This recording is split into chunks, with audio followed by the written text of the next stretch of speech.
السلام عليكم ورحمة الله وبركاته. الحمد لله نحمده ونستعينه ونستغفره ونعوذ بالله من شرور أنفسنا ومن سيئات أعمالنا. من يهده الله فلا مضل له ومن يضلله فلا هادي له ونشهد أن لا إله إلا الله ونشهد أن سيدنا وسندنا وحبيبنا وطبيب قلوبنا ومولانا محمدا عبده ورسوله صلى الله تعالى عليه وعلى آله وأصحابه وبارك وسلم تسليما كثيرا كثيرا. أما بعد فأعوذ بالله من الشيطان الرجيم. بسم الله الرحمن الرحيم. المال والبنون زينة الحياة الدنيا والباقيات الصالحات خير عند ربك ثوابا وخير عملا.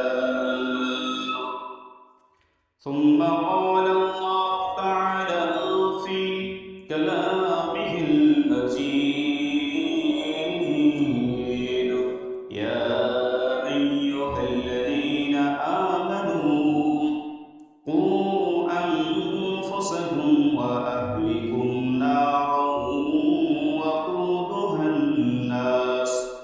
وقودها الناس والحجارة عليها ملائكة غلاظ شداد لا يعصون الله ما أمرهم ويفعلون ما يؤمرون.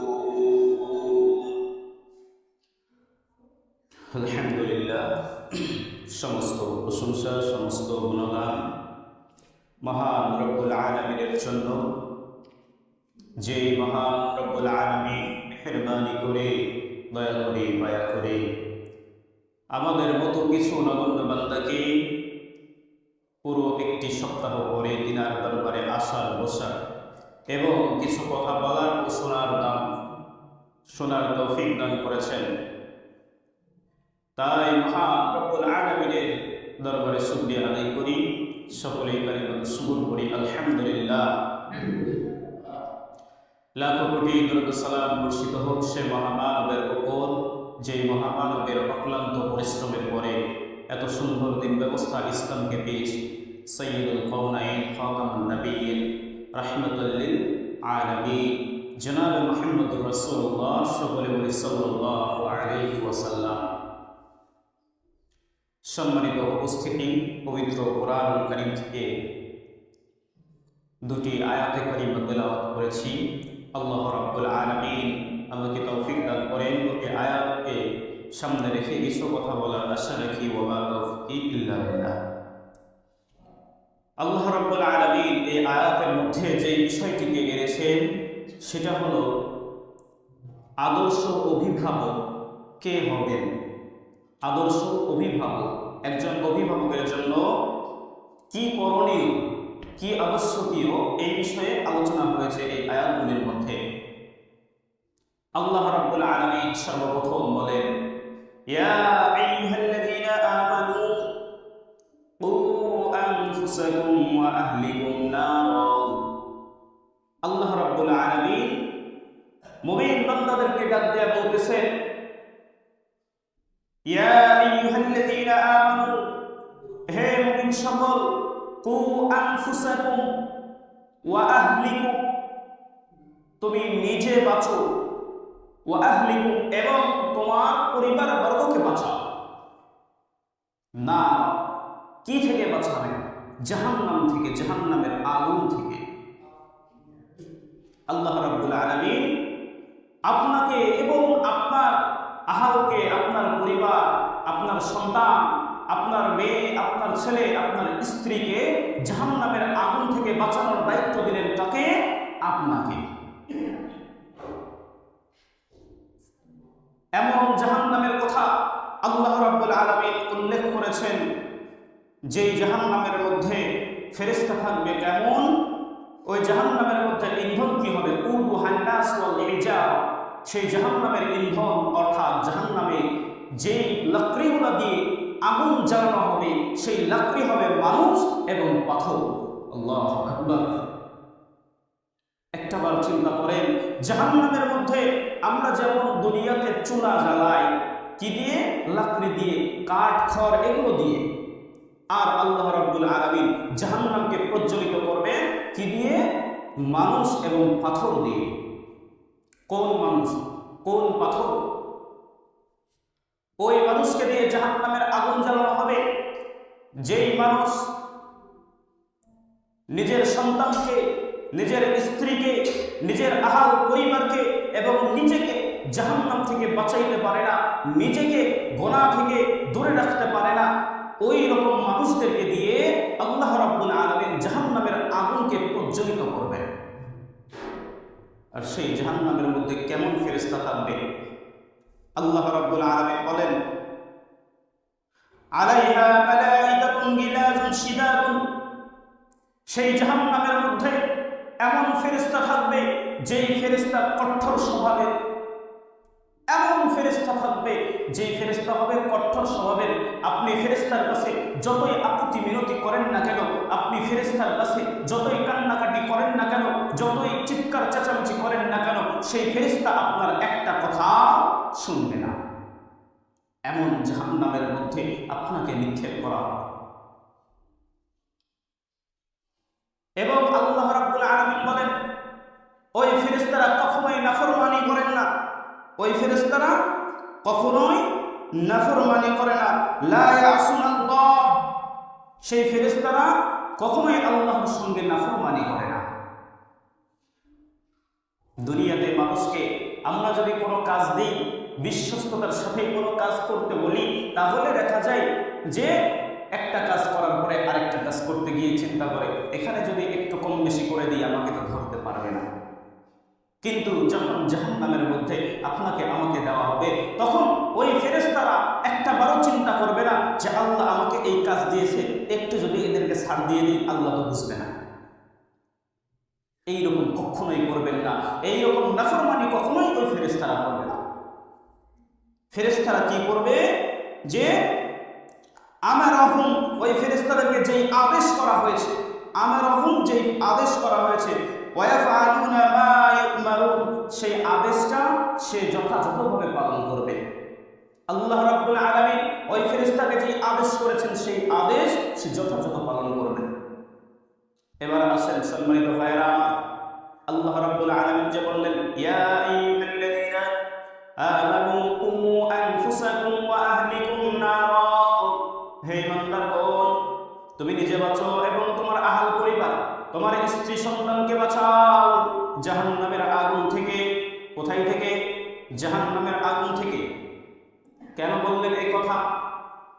হাদিসের মধ্যে দেখেন, নবী করিম সাল্লাল্লাহু আলাইহি ওয়াসাল্লাম বলেন, প্রত্যেকেই নিজ নিজ স্থান থেকে রক্ষক, প্রত্যেকে নিজ নিজ স্থান থেকে রক্ষক। অর্থাৎ আমাদের দেশে যে প্রধানমন্ত্রী রয়েছে, সেই প্রধানমন্ত্রী হচ্ছে প্রজাদের জন্য রক্ষক।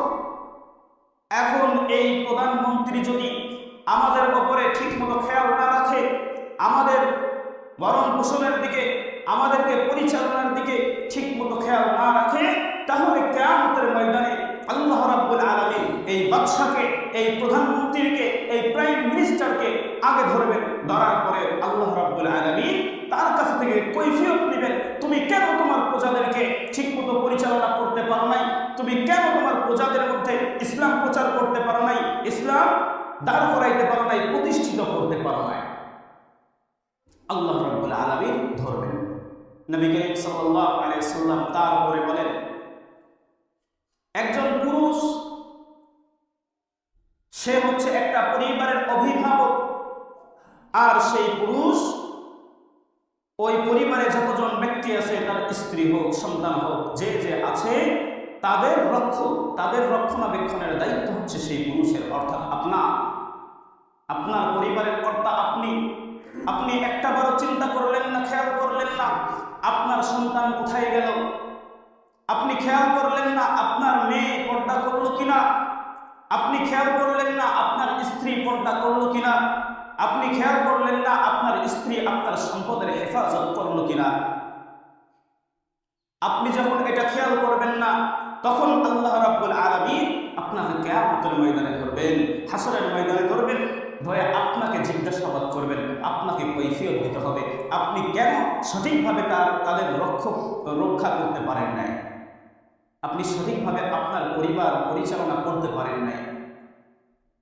নবী করিম সাল্লাল্লাহু আলাইহি ওয়াসাল্লাম এরপরে বলেন, একজন স্ত্রী তার স্বামীর রেখে যাওয়া সম্পদের রক্ষক।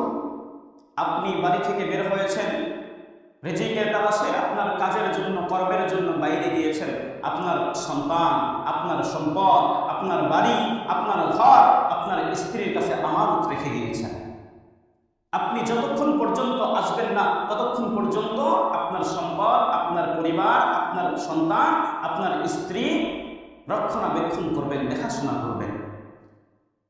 এখন যদি দেখা যায় আপনার সম্পদ আপনার অজান্তেই আপনার স্ত্রী সরিয়ে ফেলেছে, আপনার সন্তান কোথায় গিয়েছে আপনার স্ত্রী খবর রাখে নাই, আপনিও বাইরে আছেন, আপনার মেয়ে পর্দা ছাড়া বাজারে গিয়েছে, আপনার মেয়ে কোনো ছেলের সাথে দেখা করতে গিয়েছে, এটা আপনার স্ত্রী খোঁজ খবর রাখে নাই, এই জন্য আল্লাহ রাব্বুল আলামিন হাসরের ময়দানে আপনার স্ত্রীকে গ্রেফতার করবেন, আপনার স্ত্রীকে কৈফিয়ত দিতে হবে যে সে কেন এগুলো করেছে, তার পরিপূর্ণ দায়িত্ব সে পালন করতে পারে নাই।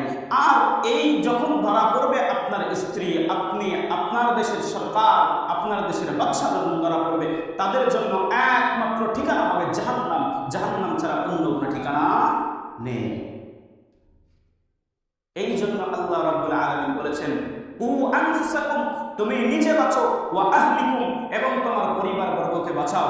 কোথায় থেকে? জাহান্নাম থেকে, না জাহান্নাম। তাই সম্মানিত ভাইয়েরা আমার, তাই আমাদের সকলকে নিজ নিজ স্থান থেকে রক্ষণাবেক্ষণের দায়িত্ব পরিপূর্ণভাবে পালন করতে হবে। বিশেষ করে আপনার সন্তান, আপনার মেয়ে, তাদেরকে রক্ষা করার দায়িত্ব আপনার। কেন?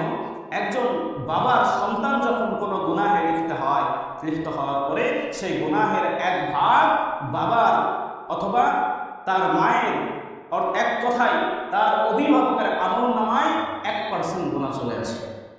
কয় পার্সেন্ট গুনাহ? আপনি কোনো ধরনের গুনার সাথে লিপ্ত হন নাই, আপনি কোনো ধরনের গুনাহ করেন নাই, তারপরেও 1% গুনাহ আপনার আমলনামায় চলে এসেছে। কেন? আপনি আপনার সন্তানের, আপনার স্ত্রীর পরিপূর্ণ দায়িত্ব পালন করতে পারেন নাই। আল্লাহ রাব্বুল আলামিন বলেন, ইয়া আইয়ুহাল্লাযীনা আমানু ইন্না মিন আজওয়াজিকুম ওয়া আওলাদিকুম আদুউল লাকুম ফাহযারুহুম। আল্লাহ রাব্বুল আলামিন বলছেন, হে মুমিন সম্প্রদায়, হে মুমিন সম্প্রদায়, নিশ্চয়ই তোমাদের স্ত্রী এবং তোমাদের সন্তান তোমাদের জন্য শত্রু হয়ে দাঁড়াবে। কেমন শত্রু হয়ে দাঁড়াবে? কেন শত্রু হয়ে দাঁড়াবে? আল্লাহ রাব্বুল আলামিন বলেন, সুতরাং তাদের ব্যাপারে সতর্ক থাকো। কেন শত্রু হয়ে দাঁড়াবে? আপনার স্ত্রী, আপনার সন্তান খারাপ কাজে লিপ্ত হয়েছে, আপনি খেয়াল রাখেন নাই, আপনি নিষেধ করেন নাই, আপনি তাদেরকে বাধা দেন নাই। এই জন্য কিয়ামতের ময়দানে যখন আল্লাহ রাব্বুল আলামিন আপনার স্ত্রীকে, আপনার সন্তানকে, আপনার মেয়েকে জিজ্ঞাসাবাদ করবেন, তুমি দুনিয়াতে কেন অমুক পাপ করেছো, অমুক গুনাহের মধ্যে লিপ্ত হয়েছো। আপনার সন্তান, আপনার স্ত্রী বলবে, ও আল্লাহ রাব্বুল আলামিন, আমি যে দুনিয়াতে এমন কাজের মধ্যে লিপ্ত হয়েছি, আমি তো ওটা ভুল করে লিপ্ত হয়েছি, আমি তো জানি না ওই কাজ করতে হবে না, ওই কাজ করা যাবে না। আমার অভিভাবক ছিল, আমার কর্তা ছিল, আমার স্বামী ছিল, আমার বাবা ছিল, সে আমাকে একটা বারের জন্য নিষেধ করে নাই। তারা আপনার বিপক্ষে সাক্ষী দিয়ে দিল। আল্লাহ রাব্বুল আলামিন ডাক দিবেন আপনাকে, ও আমার বান্দা, তুমি কি তোমার স্ত্রীকে অমুক কাজ থেকে নিষেধ করো নাই? তোমার সন্তানকে অমুক গুনাহ থেকে বিরত রাখো নাই? আপনি বলবেন কি, আল্লাহ, আমি তো সেই সময় সেটা করি নাই। যখনই আপনার মুখ দিয়ে এই বাক্য বের হবে, হওয়ার সঙ্গে সঙ্গে আপনার জন্য পরোয়ানা জারি হয়ে যাবে। জাহান্নামের ফেরেশতাদেরকে ডাক দিয়া বলবে, জাহান্নামের ফেরেশতা, ধরো এই ব্যক্তিকে পাকড়াও করো। পাকড়াও করে আপনাকে সঙ্গে সঙ্গে জাহান্নামের মধ্যে নিয়ে যাবে। আল্লাহ রাব্বুল আলামিন বলেন, ইন্না বাতশা রাব্বিকা লাশাদীদ। আল্লাহ রাব্বুল আলামিনের পাকড়াও বড়ই ভয়াবহ। যখন আল্লাহ আপনাকে পাকড়াও করবেন, গ্রেফতার করবেন, আপনার আর ছুটকারা পাওয়ার মতো কোনো রাস্তা নাই। তাই সম্মানিত ভাইয়েরা আমার, আমাদের সকলকে সতর্ক থাকতে হবে। আজকে আমরা সম্পদের দিকে ছুটছি, আজকে আমরা নিজের সম্পদ কামাই করার জন্য হন্যে হয়ে বেড়াচ্ছি। এ বিষয়ে আল্লাহ রাব্বুল আলামিন বলেন, আল মাল ওয়াল বানুনা জিনাতুল হায়াতিদ দুনিয়া। মাল এবং সম্পদ, নিজের সন্তান সম্পত্তি, এগুলো হচ্ছে দুনিয়াতে দেখার শোভা, দুনিয়ার সৌন্দর্য। দুনিয়ার সৌন্দর্য ছাড়া কিছুই নয়। আপনার মাল, আপনার সম্পদ দুনিয়ার সৌন্দর্য ছাড়া কিছুই নয়। শুধুমাত্র আপনার আমল, যেটা উত্তম কাজ করেছেন, সেইটার ফলাফল প্রাপ্তি হবে আপনার আল্লাহর কাছে গিয়ে, সেটাই আপনার জন্য উত্তম। আপনি যদি সঠিক আমল না করতে পারেন, আপনি যদি নিজের জন্য কিছু না করতে পারেন, যেমন বলা হয় সম্পদ আমি কামাই করছি, আমি যদি খরচই না করতে পারি, এ সম্পদের কোনো মানেই হয় না। ঠিক এইরকমভাবে আপনার সন্তান লালন পালন করলেন, আপনার পরিবার বর্গকে আপনি দেখাশোনা করলেন, কিন্তু সেখান থেকে আপনার কোনো ফায়দা হলো না, তাহলে আপনার এই পরিবারের কোনো মানেই ছিল না। আপনার স্ত্রী আপনার জন্য দোয়া করবে, আপনার ছেলে আপনার জন্য দোয়া করবে। দুনিয়াতে আপনি আমি নেক সন্তান রেখে যেতে পারি নাই, দুনিয়াতে আপনি আমি নেক সন্তান রেখে যেতে পারি নাই। আমি কবরে চলে গিয়েছি, আমার সন্তান, আমার স্ত্রী, তারা দুনিয়াতে ফিতনা ফাসাদের মধ্যে জড়িয়ে যায়, তারা দুনিয়াতে খারাপ কাজের মধ্যে লিপ্ত হয়। এগুলোর দ্বারা আমার সওয়াব হবে না, বরঞ্চ আমার আরো কি হবে, আযাব। আর যদি দুনিয়াতে আপনার সন্তান সুসন্তান হিসেবে আপনি লালিত পালিত করতে পারেন, দ্বীনি শিক্ষা দিতে পারেন, এমন দ্বীনি শিক্ষা যতটুকু ফরজে আইন, যতটুকু ফরজ ইলম অর্জন করা, যেমনটা তলাবুল ইলমি ফারিদাতুন আলা কুল্লি মুসলিম, মুসলমানের জন্য ইলম অর্জন করা ফরজ। এখন কতটুকু ইলম অর্জন করা ফরজ? প্রতিটা মুসলমানকে কি আলেম হওয়া ফরজ? প্রতিটা মুসলমানকে কি হাফেজ হইতে হবে? এটা ফরজ। প্রতিটা মুসলমানকে কি মুফতি, মুহাদ্দিস, মুফাসসির হইতে হবে, শাইখুল হাদিস হতে হবে? এটা ফরজ না, এটা ফরজ নয়, এটা ফরজ নয়। ফরজ কতটুকু? এতটুকু ইলমে দ্বীন শিক্ষা করতে হবে, যতটুকু ইলমে দ্বীন আপনার সন্তানকে আপনি দিলে আপনার সন্তান আপনার জানাজা পড়াইতে পারবে। যতটুকু ইলম, যতটুকু জ্ঞান, কোরআনের জ্ঞান, হাদিসের জ্ঞান আপনার সন্তানকে দিলে আপনার সন্তান নামাজটা সঠিকভাবে পড়তে পারবে। যতটুকু জ্ঞান আপনার সন্তানকে দিলে আপনার সন্তান কোরআন তেলাওয়াত করতে পারবে, আপনার সন্তান রোজা রাখতে পারবে, আপনার সন্তান ইসলাম থেকে পদস্খলিত হবে না, আপনার সন্তান ইসলাম থেকে দূরে চলে যাবে না, নাস্তিক হয়ে যাবে না, মুরতাদ হয়ে যাবে না। এতটুকু জ্ঞান আপনার সন্তানকে দেওয়া ফরজ, আপনার জন্য অর্জন করা ফরজ। তাই সম্মানিত ভাইয়েরা আমার, কু আনফুসাকুম ওয়া আহলিকুম নার, নিজেকেও বাঁচতে হবে, নিজের পরিবারকেও বাঁচাইতে হবে। পরিবার মানে শুধুমাত্র আপনার বাবা, আপনার মা, আপনার স্ত্রী, আপনার সন্তান, এতটুকুই নয়। আপনি সমাজের প্রধান, আপনার জন্য কর্তব্য হচ্ছে সমাজের প্রতিটা মুসলমান নর নারীকে ইসলাম সম্পর্কে বোঝানো, ইসলামের দাওয়াত দেওয়া, নামাজ পড়তে বলা, তাদেরকে ইসলামের হুকুম আহকাম সম্পর্কে জানানো, বোঝানো। যদি আপনি এটা না করতে পারেন, কিয়ামতের দিন তৈরি থাকতে হবে যে আপনাকে আল্লাহর কাছে পাকড়াও করার জন্য। যেমনটা রাসূল সাল্লাল্লাহু আলাইহি ওয়াসাল্লাম হাদিসের মধ্যে বলেছেন, বুখারী শরীফের হাদিস, দেশের প্রধানমন্ত্রী, দেশের শাসক বাদশা, সে প্রজাদের সঠিকভাবে পরিচালনা না করতে পারলে, সঠিকভাবে ইসলাম অনুযায়ী পরিচালনা না করতে পারলে, কিয়ামতের ময়দানে সেই বাদশাকে আল্লাহ গ্রেফতার করবেন। যদি বাদশাকে, এত বড় একজন ব্যক্তিকে আল্লাহ গ্রেফতার করেন, আমি তো অনেক পরের, অনেক ছোট ব্যক্তি। আপনি সমাজের প্রধান, আপনি মসজিদের ইমাম, আপনি মসজিদের দায়িত্বরত আছেন। আপনাকে কি করতে হবে? মসজিদের সমস্ত মুসল্লিদেরকে নামাজের জন্য আহ্বান করতে হবে। এলাকাবাসীদেরকে জাহান্নাম থেকে কিভাবে বাঁচা যায়, কোন আমল করলে, কোন দিকে গেলে জাহান্নাম থেকে বাঁচা যায়, এগুলো আপনাদের সবাইকে খেয়াল রাখতে হবে। এখন যদি এমন হয়, আপনার সমাজে একটা বিয়ের অনুষ্ঠান, সেই বিয়ের অনুষ্ঠানে 5টা বড় বড় মাইক এনেছেন, 6টা মাইক এনেছেন, আনার পরে অনেক জোরে গান বাজনা চলতেছে, নামাজের সময় নামাজের ক্ষতি হয়, আজানের সময় আজান শোনা যায় না, মুসল্লিরা নামাজ পড়তে পারে না, মুরব্বীদের ঘুমাতে সমস্যা হয়। ইসলামে তো গান বাজনা করা হারাম, একেবারে হারাম। এখন এইটাও যদি আমি বাধা না দিতে পারি, আপনার আমার মুসলমান হওয়ার কোনো মানে আসে না। এইটাও একটা রাস্তা, কিসের? কু আনফুসাকুম ওয়া আহলিকুম নার। আপনার পরিবারকে, আপনার সমাজ আপনার পরিবার, আপনার মসজিদের মুসল্লি আপনার পরিবার, আপনার দেশের প্রজা আপনার পরিবার, আপনি এলাকার মেম্বার, আপনার ওয়ার্ডের যত ব্যক্তি রয়েছে সকলে আপনার পরিবার, আপনি এমপি, আপনার থানার যত জনগণ রয়েছে সকলেই আপনার পরিবার। সকলকে পরিবর্তন করার দায়িত্ব আপনার। সকলকে পরিবর্তন যদি করতে না পারে, কিয়ামতের দিন ধরা খাওয়ার জন্য আপনাকে তৈরি থাকতে হবে। তাই সম্মানিত ভাইয়েরা আমার, অল্প সময়ে যতটুকু বোঝানোর চেষ্টা করেছি, হয়তো বা বোঝাইতে পেরেছি কিনা জানি না।